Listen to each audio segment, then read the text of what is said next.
Now, our reading from Genesis, that story, the one about Abraham and Isaac, is easily one of the most complex and one of the most disturbing in all of the Scriptures. In it, Abraham hears God talking to him. I want the full-on crazy of that to settle into your minds for a minute. In our story, Abraham hears the voice of God talking to him. Now, this is the main reason, as far as I can figure, not to be an atheist. That is, if God talks to you. It's something so strange, so mind-blowing, that the creator of the cosmos, the essence and ground of being itself, would speak to any human being. It's crazy. And honestly, I wouldn't ask anyone else to believe it.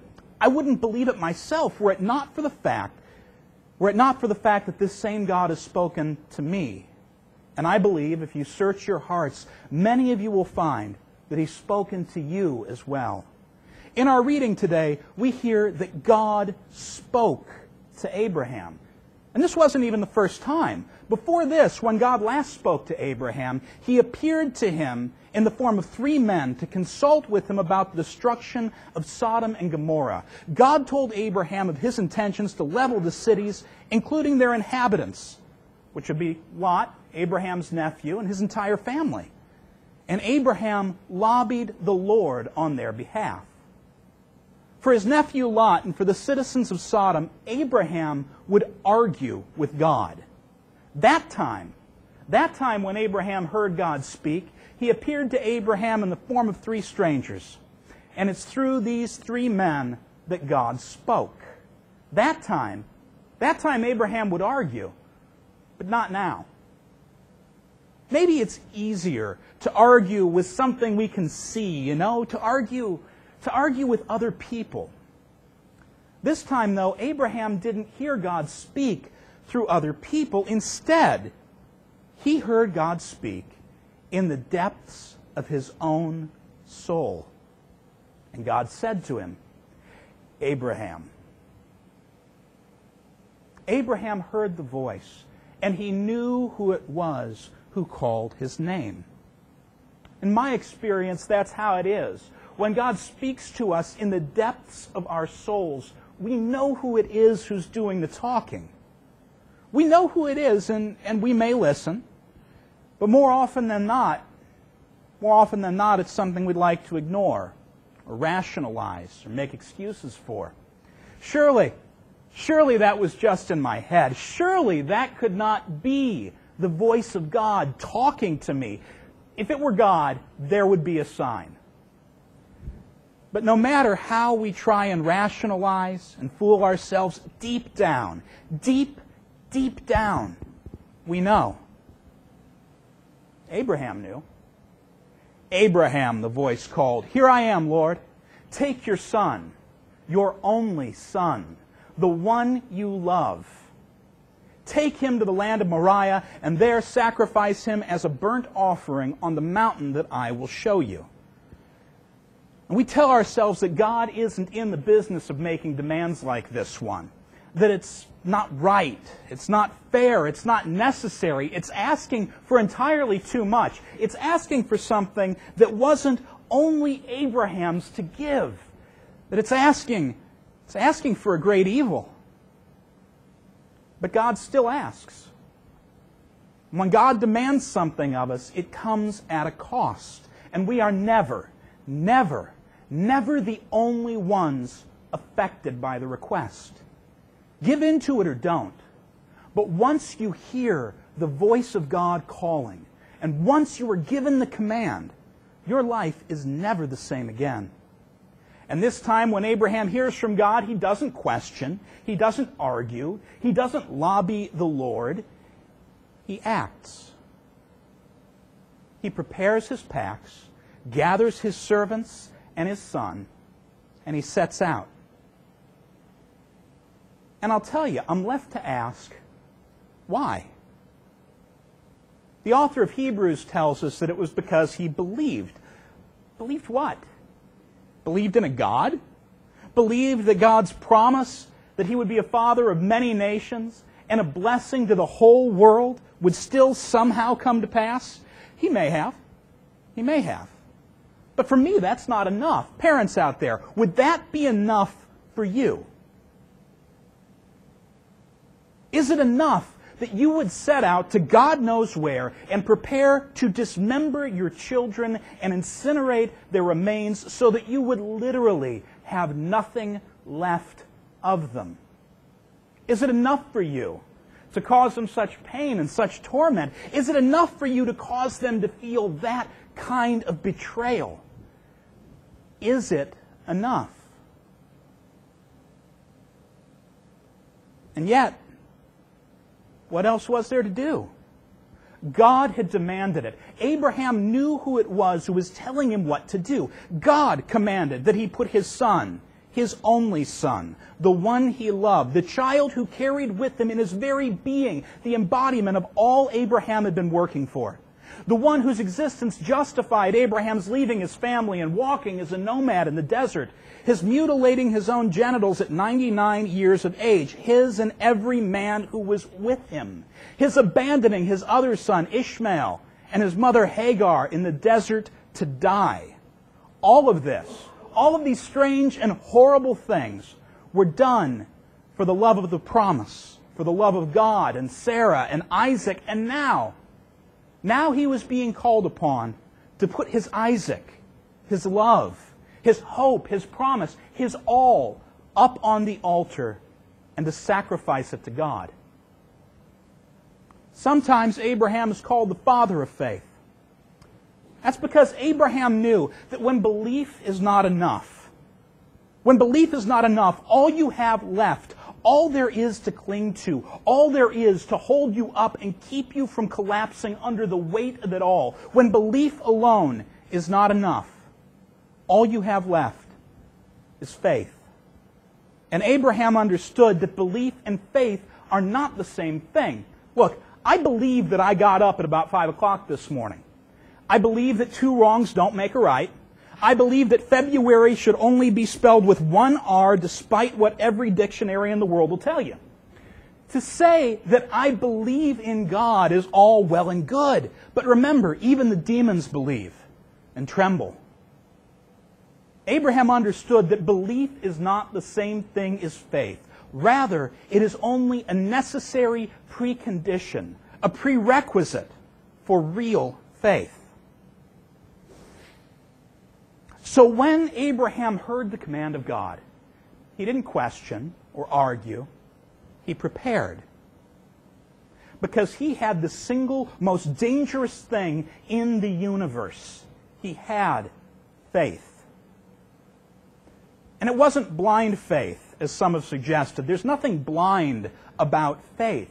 Abraham gathered his son and his servants, and he set out that morning for the place that the Lord would show him because he realized that faith is made up of more than just belief. 3 more things, as a matter of fact. The first of which is trust. Abraham understood that trust is an essential part of faith. Trusting God is that heroic nevertheless in the face of everything else.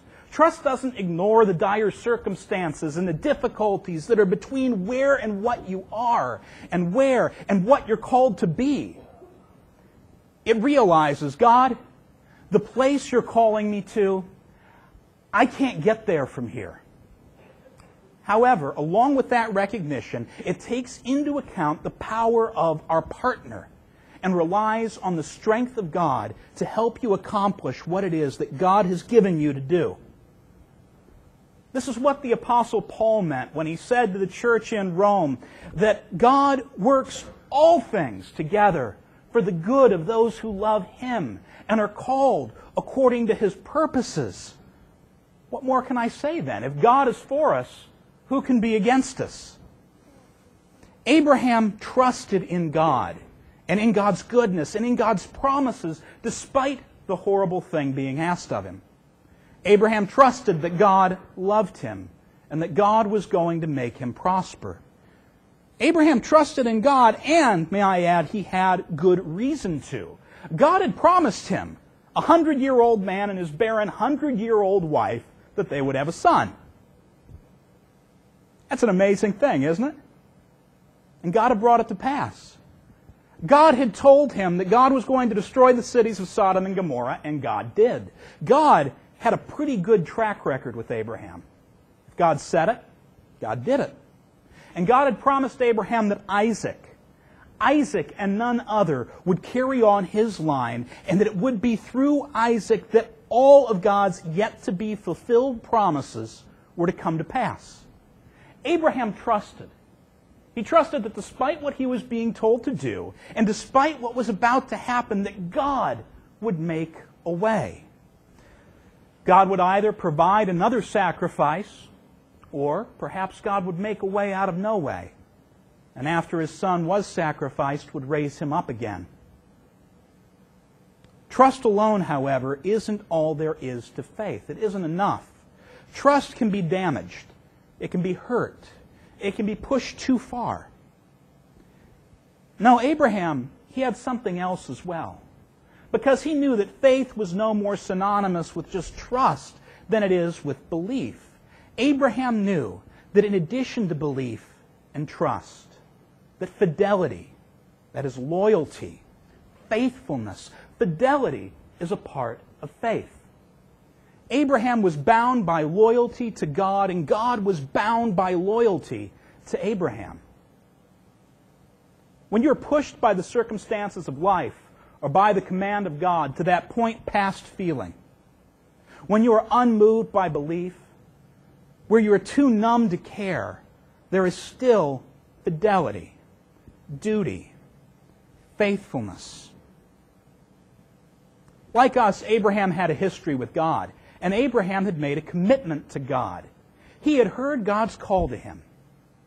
He'd heard God's call when he came. No turning back, no turning back. First he heard God's call, Abraham. Then he heard another word from on high, take your son. And so he took his son. And he took his son, and off they went to that mountain that God had showed him. And there, father and son prepared the altar and gathered the wood. And there, Isaac, in an act of fidelity to his father, allowed himself to be bound and placed on that altar. Isaac knew what was coming next. On the way up, he'd seen the fire and he saw the knife. He'd seen these things before. He'd seen these altars before. He knew what would happen to those animals unfortunate enough to be placed upon them. Isaac knew. But Isaac trusted his father, and out of fidelity to him, Isaac did what his father asked of him. He allowed himself to be bound and set on top of the altar.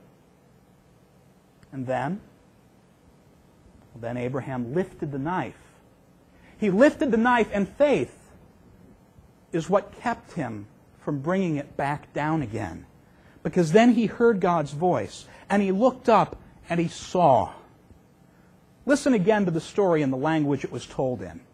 He saw a ram in the thicket, just as he had seen the mountain that God had showed to him. God showed him the mountain, and he saw it from far away.